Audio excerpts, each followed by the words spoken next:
So let's say something happens and for whatever reason, maybe you're about to get a bad review, maybe you have a bad feeling that one's coming from a recent experience, or maybe you already have one, like someone already left it. So in this video, I basically want to explain how I've handled both situations in my fishing charter business.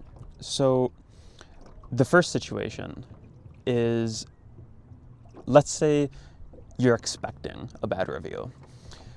This is fine because you have a chance to recover it, and I've been able to recover pretty much all of the ones that I thought could potentially be a bad situation.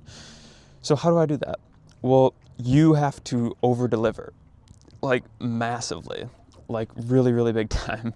And what I mean by that, I'll give you like a recent example. So without boring you with the details, had someone call to book a trip for their friend. There was a misunderstanding and they told their friend some things that weren't the case and blah, blah, blah. They booked the trip anyways, and a few days before they were supposed to do the trip, stuff came up, it got really confusing, they got mad, blah, blah, blah. And to be honest, I could have had better communication, so I take the blame for it for sure. But what I realized is I'm like, okay, look, I'm just gonna like refund you the money. But what I did was, beyond just refunding the money, I actually went and met with both of them in person. Like I literally was like, okay, like, yep, let's just meet up. So like I went and meet up, like gave the guy cash back, put the cash right back in his hand, and the three of us just kind of like chatted for a few. And like, sure, I could have just like refunded as well. It was actually a check, but if it was a card, like you could have refunded their card, you could have sent them back a check.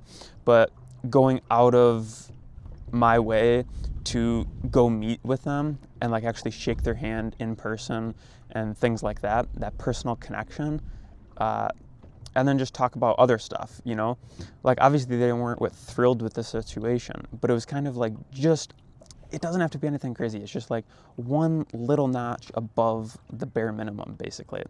And that's how you can avoid getting a bad review. Now, what if you already have one? Okay, well, luckily, I only have, I think, one. It wasn't even like a terrible review.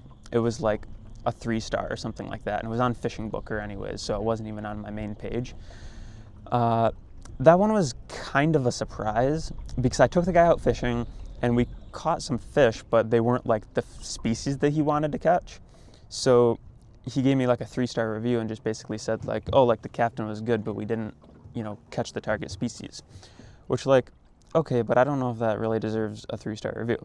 So I basically just reached out to him after the fact. So I responded to the review though, and to be honest with you, off the top of my head, I don't remember exactly what I said, but obviously you wanted to be professional in a way. You want to write your review response in a way that you're like, okay, you're no longer trying to get right with that customer. You're just trying to write a review so that every other person in the future that finds that bad review sees how you responded. So think of it that way. What do I want everyone else who reads this review to see what I said? And that's kind of my thought process around that. And yeah, and then I one-on-one with the client who left the review. So then I reach out to them, text or call them or whatever, and I just one-on-one with them and just be like, hey, like everything good type of thing, and just kind of make sure that, like, because I don't want them to be spreading like, bad things about me and stuff. So yeah, that's pretty much how I handle a potential and, de-escalate the situation so it doesn't result in a bad review. And then also how I've handled bad-ish reviews, just by replying in a way that you'd want the general public, how you want them to perceive you, and then also just one-on-oneing to resolve things with the client who left the review. So yeah, hope that helps.